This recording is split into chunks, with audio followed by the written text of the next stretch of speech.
17, verso 11, nós vamos ler só uma coisinha aqui do verso 11, depois do verso 17, nós vamos apenas realmente fazer uma devocional hoje. Jesus, quando orando ao Pai, ele se refere ao Pai como Pai Santo. Nós já vimos isso. Pai Santo, guarda-os em teu nome, verso 11. E no verso 17, um texto que também nós já lemos ontem: santifica-os na verdade, a tua palavra é a verdade.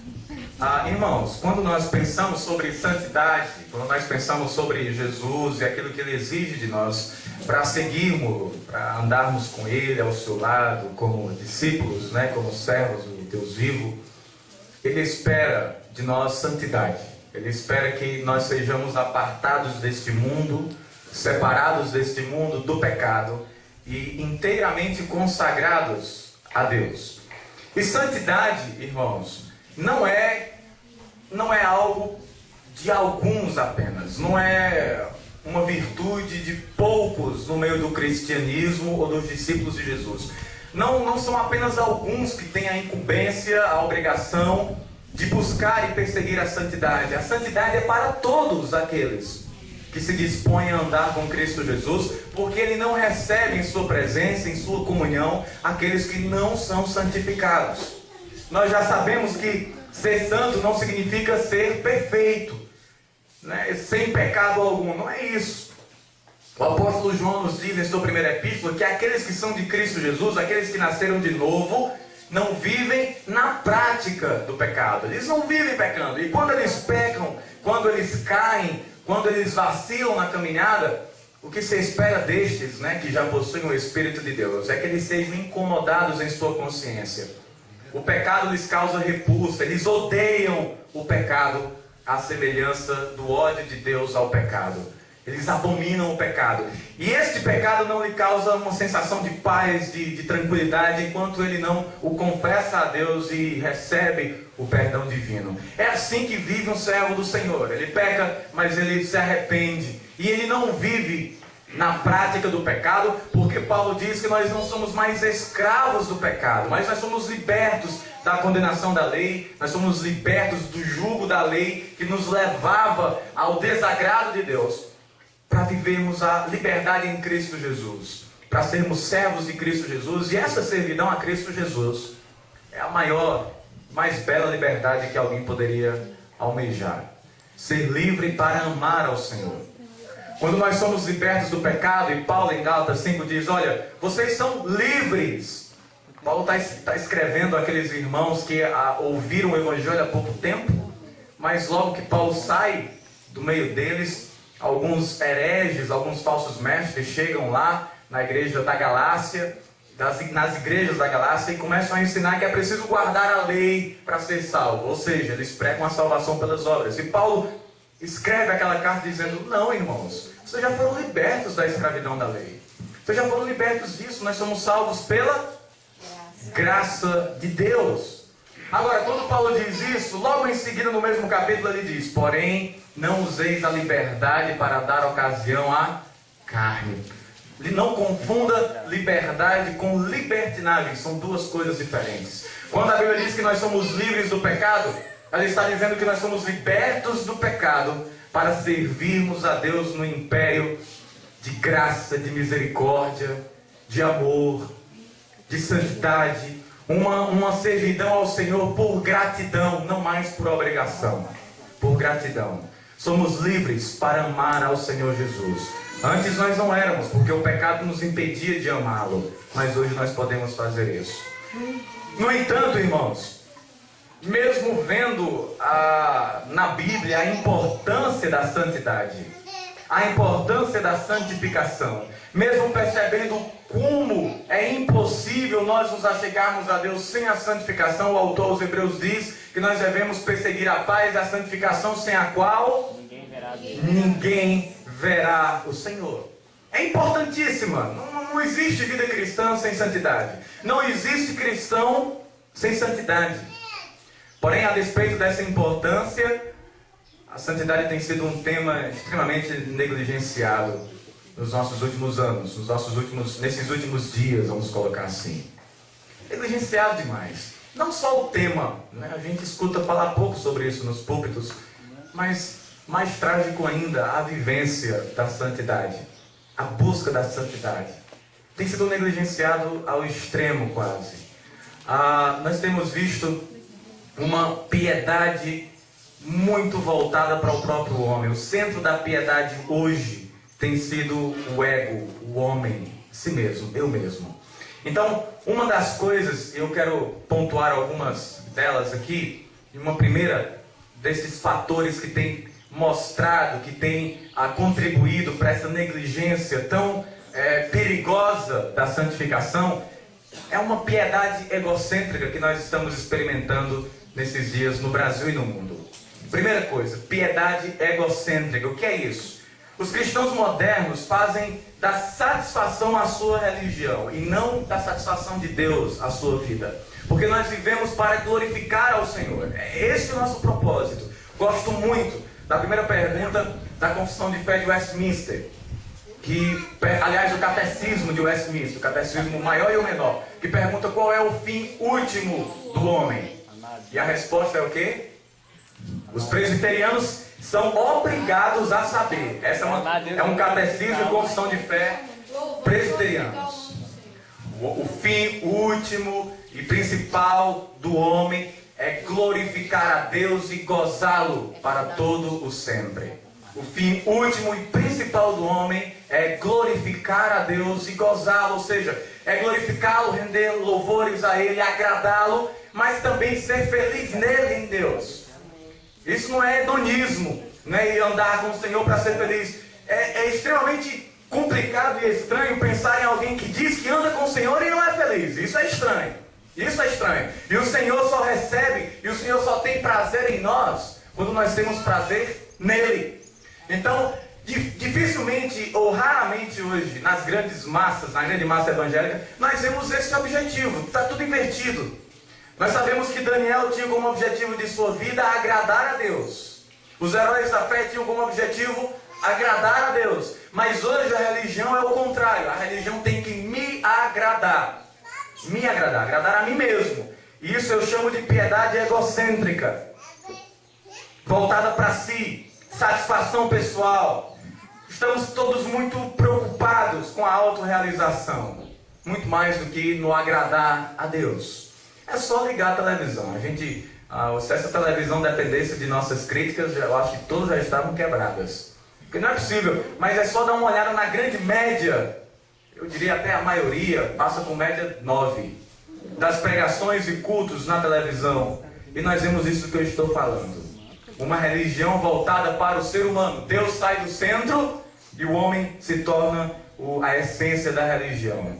Sai o teocentrismo, para usar palavras bonitas, e entra o antropocentrismo, Deus no homem, o centro, o fim último da religião. Quais são os livros mais vendidos nas prateleiras de livrarias evangélicas no Brasil, nos Estados Unidos especialmente, na Europa? São livros de autoajuda, livros cristãos de autoajuda, são os mais vendidos, os mais vendidos. Se você vai procurar quantos aqui conhecem ou quantos dos evangélicos que não são seminaristas ou que não são, até mesmo esses que não são pastores, vão nas prateleiras comprar livros do naipe de livro do Bispo Ryle, a santidade sem a qual ninguém verá o Senhor, santificação sem a qual ninguém verá o Senhor, um título no livro dele, santidade sem a qual ninguém verá o Senhor, clássico, forte, escrito há muitos anos atrás, muitos séculos, muitas décadas, mas extremamente forte. Poucos vão lá. Mas se você vai procurar livros que exploram como melhorar a família, mais alegria no sexo, como ser um homem de sucesso, como ter vitória em Cristo Jesus, como ter vitória financeira, até Bíblia de batalha espiritual e o que mais? De vitória financeira, prosperidade, estão sendo vendidas por aí. E a turma compra isso é bom. Explorando essas preocupações segundo um ponto de vista egocêntrico, que trata da forma como nós podemos gozar melhor a vida sem se preocupar com a glória de Deus, tirando os interesses de Deus do meio. É muito mais importante o andar bem. É como aquela história que o pastor Paulo Leite, ex-presidente da União, das igrejas congregacionais, gostava de contar. Ele pregando uma vez lá em Juazeiro, e ele falou, olha, eu estava numa igreja esses dias e um dos irmãos estava lá empolgadíssimo me contando os últimos gastos da igreja. Eles gastaram um absurdo para comprar um tapete vermelho de veludo que passava por toda a igreja, assim, bonito, tapete grosso, assim, caríssimo. Ele me disse que eles também gastaram um absurdo para climatizar a igreja. E ele me disse, pastor, mas olha, é porque para Deus tem que ser o melhor. Aí o tapete lá era o melhor. O ar-condicionado lá é porque para Deus tem que ser o melhor. E aí eles mandaram tirar aqueles bancos duros e tradicionais de igrejas e colocar bancos acolchoados, cadeiras acolchoadas. Imagina se a gente tinha cadeira acolchoada aqui, hein? Já pensou? Colocar. Por que, pastor? Porque para Deus é o melhor. O pastor Paulo ouviu tudo e no final disse, mas quem passa por aquele tapete é você, não é Deus não. E quem senta naqueles banquinhos num ambiente climatizado é você, também não é Deus não. Então não vem dizer que isso aqui é porque para Deus tem que ser o melhor não. Igual tá assim, presbiterianos. E o pastor ainda veio dizer ontem aqui à noite que aquela conversa de que quem é de presbiteriano não, é nosso mesmo. Presbiteriano aqui depois pegou da gente. Porque presbiteriano é bíblico, entendeu? É bíblico? É assim. E você queria aplaudir para diminuir a mensagem? Eu? Vamos lá. Então, não, vou contar sua palavra também, bota do baitião ali. Então, hoje é preferível falar nos cultos sobre restituição, restauração, vitória em Cristo Jesus, né? Pisar na cabeça de inimigo, não sei mais o que, do que falar em santidade, porque santidade é muito chato falar sobre isso. Incomoda demais. Eu percebo que eu não sou, que eu não quero ser, e isso me incomoda. Então fala-se pouco sobre isso. É melhor falar sobre essas outras coisas. Aquilo que eu posso reivindicar de Deus, ou dar de volta aquilo que é meu. O que é seu? O que é seu? Eu quero, é meu isso aí, me dê. Está reivindicando para Deus? Está louco? Está como um irmão que eu conheci uma época, que disse que estava já há um tempo orando, pedindo para que Deus fizesse justiça na vida dele. Eu disse, você está doido? Você quer que Deus faça justiça na sua vida? Você está louco, peça misericórdia, meu amigo, você é louco. Se Deus for lhe dar aquilo que você realmente merece por si mesmo, você já estava no inferno. A misericórdia que Deus lhe dá é na base do sacrifício de Cristo Jesus. Entenda isso. Eu não tenho nada a reivindicar do meu Senhor. A única coisa que eu tenho a falar é como falou Jó. Deus me deu, Deus tirou. Quem me deu foi Deus. Então, em última instância, é dele mesmo. Piedade é egocêntrica, irmãos. O que você está fazendo em um acampamento desse? Só para brincar? O que você está fazendo numa igreja? Só para se satisfazer a parte de Deus? Quando alguma coisa lhe incomoda na igreja, você procura uma outra porque aquilo já não lhe satisfaz mais? Tem que ser tudo do jeito que você quer ali, porque senão, mas é para você ou é para Deus a coisa? Você está servindo a homens ou está servindo a Deus? Qual é o objetivo do seu coração quando você sai da sua casa, bonitinho, todo arrumadinho, para ir lá para uma igreja, parecendo um desfile de moda? O que é que você vai fazer lá? Tem que pensar nas intenções do coração também, irmãos, não é só no ato externo, não. Uma outra coisa que tem contribuído para essa decadência ou negligência da santidade é o ativismo, próprio do pós-modernismo, né? Assim, ninguém tem mais tempo para nada.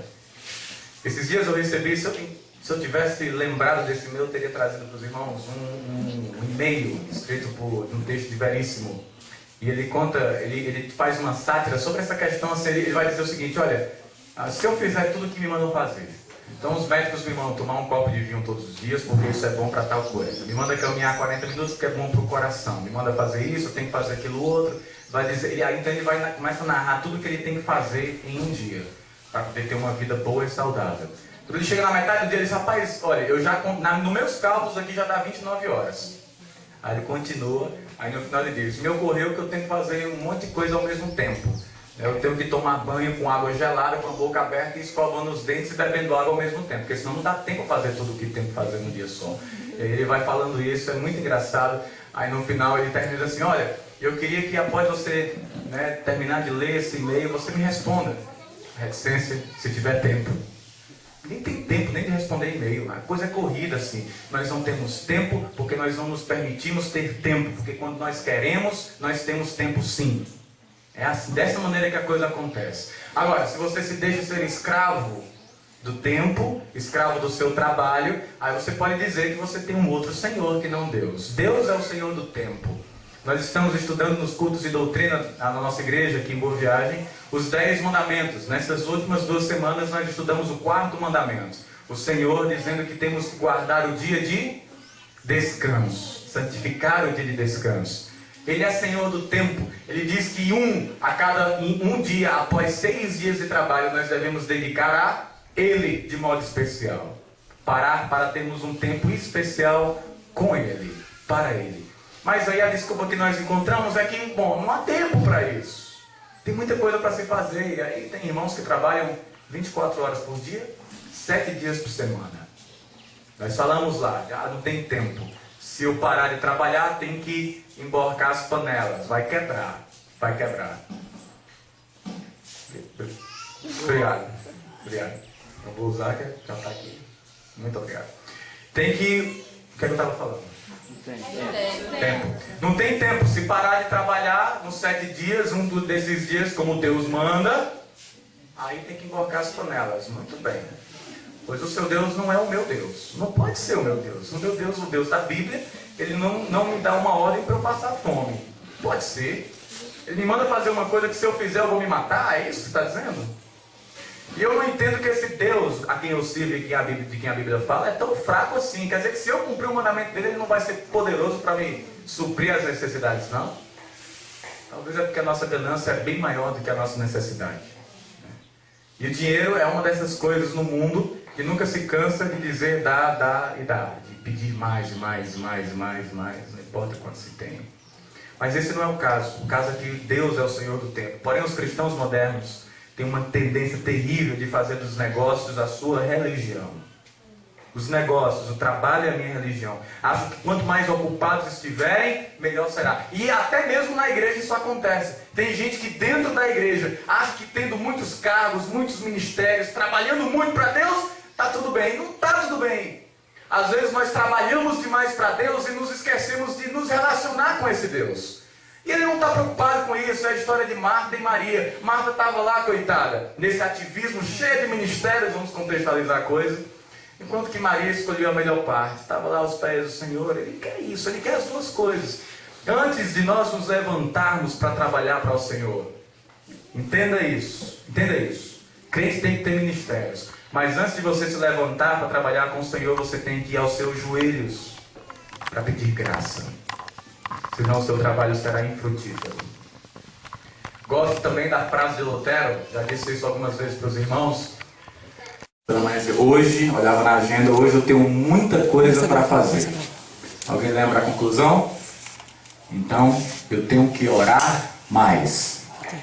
Veja só o pensamento de Martinho Lutero. Hoje, eu tenho muita coisa para fazer. A lógica é, então eu tenho que orar mais. Depender mais de Deus. Crente pós-moderno, acorda, vê a agenda, checa os e-mails. Hoje eu tenho muita coisa para fazer. Não vai dar tempo para orar. Não vai dar tempo. Se sobrar alguma coisa de noite, morrendo de sono, deitado, eu oro ao Senhor. Prioridades invertidas. Nós não sentimos necessidade de orar porque nos tornamos autoconfiantes demais, autodependentes demais. Não precisamos de Deus. Quando nós não oramos, não temos tempo para o Senhor, é isso que estamos dizendo. Eu não preciso de Ti. Posso fazer só. Não é assim não? É assim. Piedade egocêntrica, ativismo, e tudo isso coopera para que a santidade esteja em falência. Falência. O último censo do IBGE, eram 40 milhões de evangélicos no Brasil. Lembram disso? 40 milhões. Aí aqueles irmãos mais empolgados e desinformados, mais inocentes, mais ingênuos talvez, pegaram este censo, estas revistas que publicaram. Olha só o avivamento que Deus está fazendo no Brasil. 40 milhões de evangélicos em nossa nação. Que coisa! Estamos crescendo, vamos superar os católicos romanos. Que empolgação mais falsa, que empolgação mais sem sentido. Porque são 40 milhões de evangélicos que não mudam nada, que não fazem nada. uma banca de políticos no Senado, na Câmara dos Deputados, que é uma verdadeira vergonha, tristeza, lamentável. Jesus quebraria a banca ali. Jesus viraria as mesas naquele congresso, sem dúvidas nenhuma. São raríssimos. E eu preciso conhecer aqueles que fazem diferença no congresso, que se chamam evangélicos. Um senador morava no mesmo prédio do meu ex-pastor. E esse senador sabia que ele era pastor, e uma vez eles pegaram o mesmo elevador. Ele subindo em pastoraria, e ele mencionou, ele disse: "Ô pastor, tudo bom? Tudo bom, seu senador?" Tá. Aí o senador falou para ele: "Olha," fez questão de falar isso, "a bancada evangélica no congresso se vende por qualquer coisa, viu, pastor? Se vende por qualquer coisa. Ali, qualquer coisinha, eles estão se vendendo, são igual aos outros." E muitos deles foram pegos mesmo naquele escândalo do mensalão, vocês lembram disso. Se vendem por qualquer coisa, não vale nada, ele falou. Só tem um, ele disse assim, só tem um que eu não posso falar dele. Só tem um que eu não tenho nada a dizer. O Crivella. Esse eu não tenho o que falar. Bom, se ele faz, se não faz, ele não tinha o que dizer. Desse ele falou, desse eu não tenho o que falar. Até agora tem se mostrado muito íntegro. O restante ele disse, pode jogar tudinho no saco dos demais que são iguais.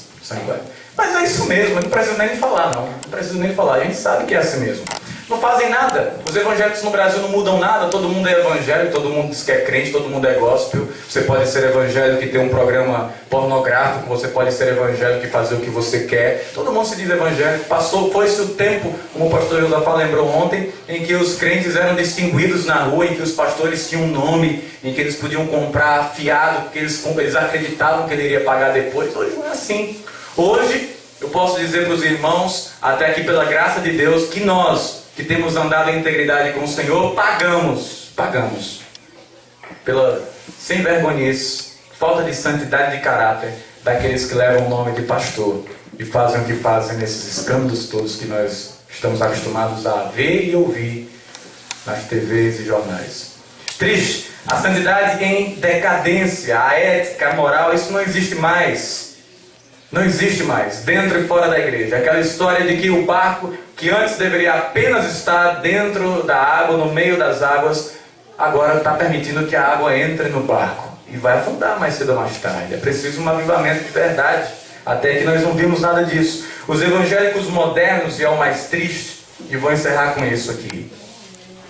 Os evangélicos modernos são insensíveis, inclusive à santidade de Deus. Insensíveis à santidade do Senhor. Nós cantamos aqui que Ele é santo. Foi mencionado que Ele é santo, santo e santo. Mas nós não atentamos para isso. Isso já não nos causa mais temor, tremor, nada mais. Está tudo muito simples. Nós afirmamos rotineiramente a realidade da ira divina contra o pecado, mas não trememos diante de suas palavras, como nossos irmãos do passado faziam, com medo de ofendê-lo. Nem temos mais nojo do pecado, nem mais podemos falar como Judas, ou obedecer às palavras de Judas, que nos diz no verso 23, de sua epístola pequena, mas poderosa: e salvai alguns com temor, arrebatando-os do fogo, odiando até a túnica manchada da carne. Tiago, Judas diz, vocês devem odiar até mesmo a túnica que eles vestem, que os ímpios vestem, manchada de pecado. Vocês devem odiar isso aí. Vocês não devem compartilhar dessas coisas. Quantos de nós podemos dizer do mesmo modo? Quantos de nós podemos dizer que odiamos o pecado, que amamos a Deus, mas que odiamos o pecado? Esse ódio é santo, se você preferir. É um ódio que Deus exige de nós. Ódio ao pecado. Eu não estou falando que você deve odiar o pecador. Você deve odiar o pecado. Você deve distinguir as coisas e também entender melhor essa questão de odiar o pecado e não o pecador. E não cair no erro de alguns que exageram essa diferença aí. Parece que nós não entendemos ou não conseguimos sintonizar com o que a Bíblia fala sobre o ódio de Deus ao pecado. Nós vamos ver alguns textos. Salmo 5, versos 4 a 6. Abra a sua Bíblia no Salmo 5, versos 4 a 6. A Bíblia nos fala repetidamente o quanto Deus odeia o pecado.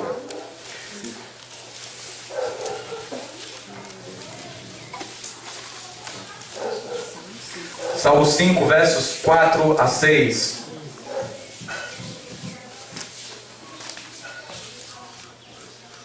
Pois tu não és Deus que se agrade com a iniquidade, e contigo não subsiste o mal.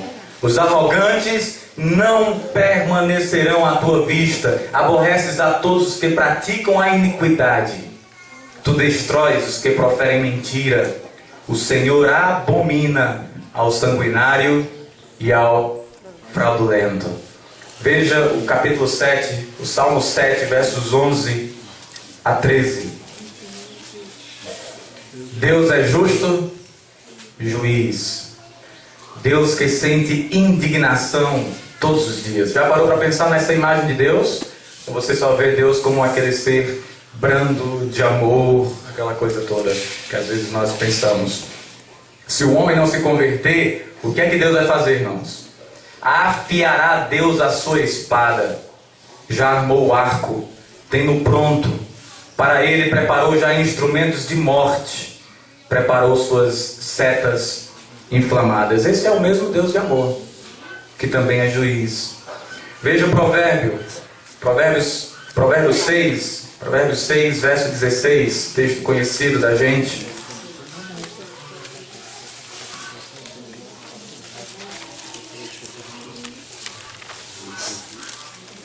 Seis coisas o Senhor aborrece-me, e a sétima a sua alma abomina. Pecado, ele odeia, ele abomina o pecado. Isaías capítulo 1, vamos andando. Profeta Isaías capítulo 1, verso 14.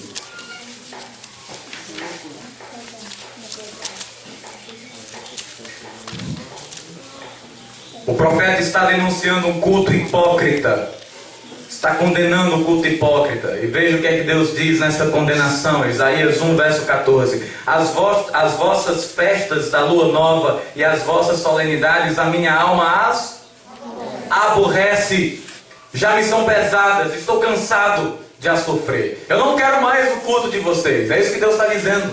Eu não quero mais que vocês me cultuem. Eu não quero mais ouvir os vossos cânticos, ele diz em Amós. Parem com os vossos cânticos, isso me aborrece. Me aborrece, me insulta. Eu não tenho mais ouvidos para o cântico de vocês. Eu não quero mais que vocês sacrifiquem a mim. Veja o que Deus diz para eles. Não quero, parem. Isso me ofende. Se continuarem, vai ser pior ainda para vocês. Parem com isso. Isaías ainda 61, verso 8.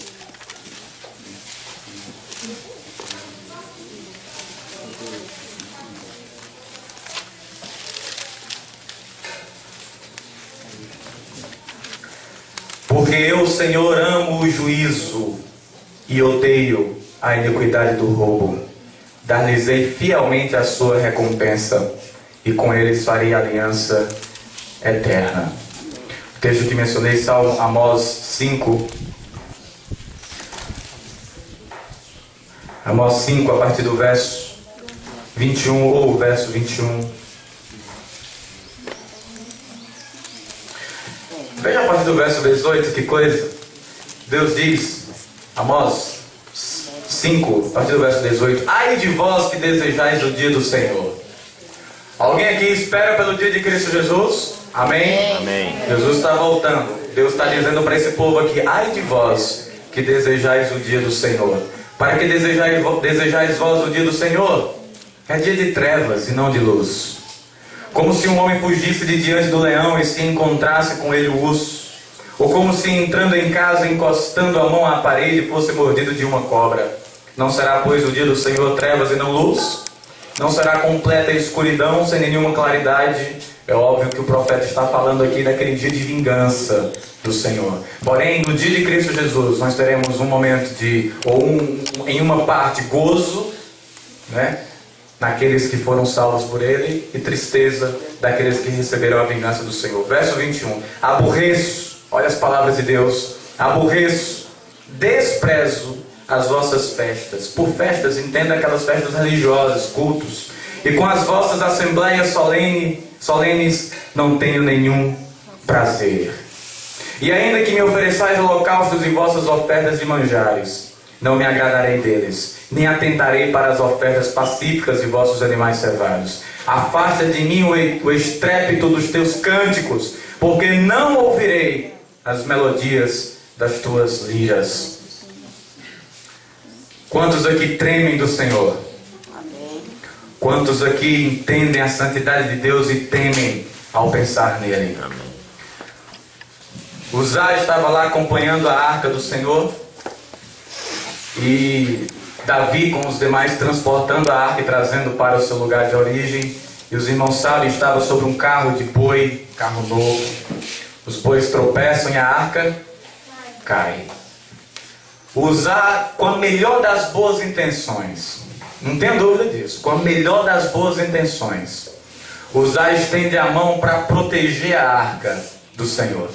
Estende a mão para segurá-la. Bom, aquele chão era barrento, né? Eu acredito, de terra. Aquilo sujaria a arca do Senhor. Não é possível, Uzá deve ter pensado. E em um lance de pensamento, de impulso, ele estica a mão e segura a arca. O que acontece com Uzá? Imediatamente. Morre Fulminado. Por quem? pela ira de Deus. Pela ira de Deus. Uzá pensava que a mão dele era menos suja do que aquele chão. Ele achava que ele segurando aquela arca com suas mãos pecadoras, ele protegeria aquela arca de alguma sujeira. Não basta para Deus boas intenções. Uzá quebrou uma ordem de Deus. Deus não permitia aquilo. Deus disse que eles não podiam nem olhar para a arca. Só os levitas podiam fazer isso. Não era nem para transportar em carro de boi, estava tudo errado. Eles deveriam passar as varas pelas argolas e levá-las sobre os ombros. Eles não podiam ver, estava tudo errado. E Uzá ainda vai lá e toca na arca. Deus fulmina, porque Deus não está preocupado com boas intenções. Ele está preocupado com obediência. É o que Davi vai dizer: Senhor, eu poderia te dar holocaustos. Poderia. Mas tu queres é um coração quebrantado que te obedece. Amém.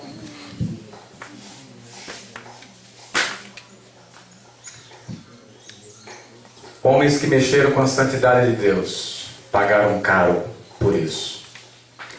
Há um perigo em adorar a Deus irresponsavelmente. Há um grande perigo, como o de Uzá e como o de vários outros na Bíblia, que acharam que poderiam oferecer a Deus fogo estranho. Deus então também fulmina. Moisés, quando viu a face do Senhor, ouviu a bondade passando de longe e quase não resiste.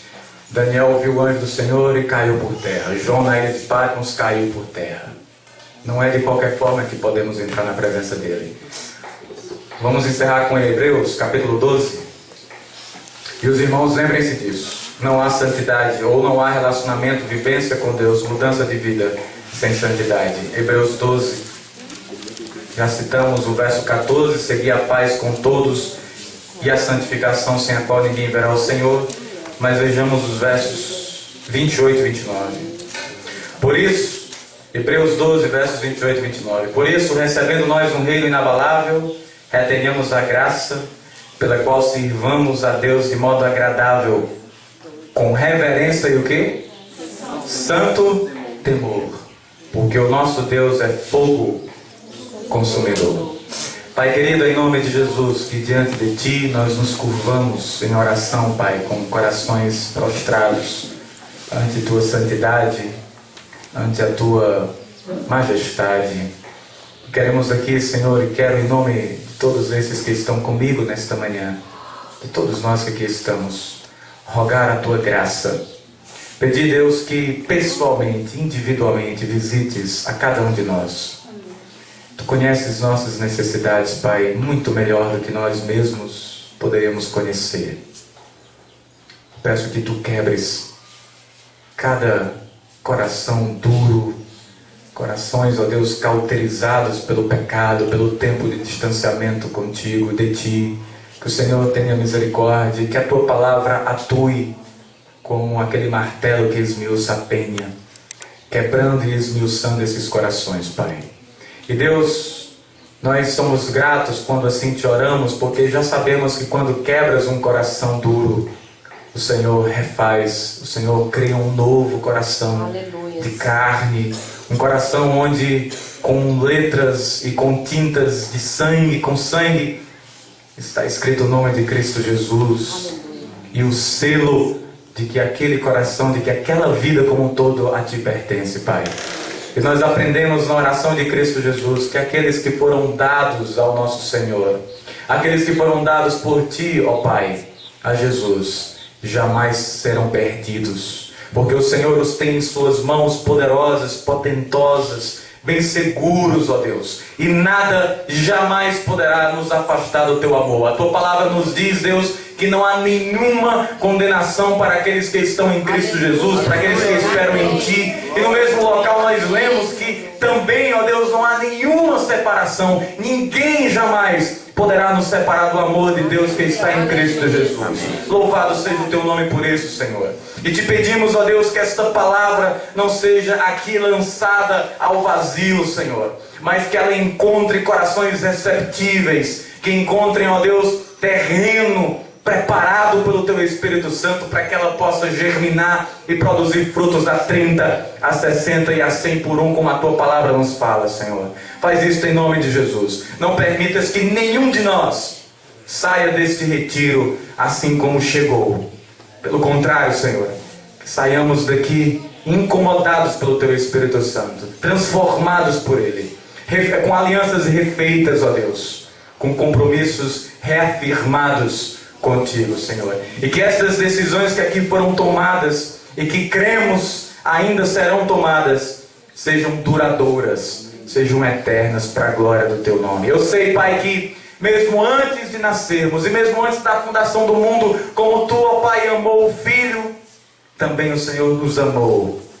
E o Senhor Jesus, quando esteve entre nós, já rogou por cada um de nós que hoje somos teus. Louvado seja o teu nome por isso, Pai. É assim que nós te oramos, rogando a tua graça e bênção em Cristo Jesus. Amém.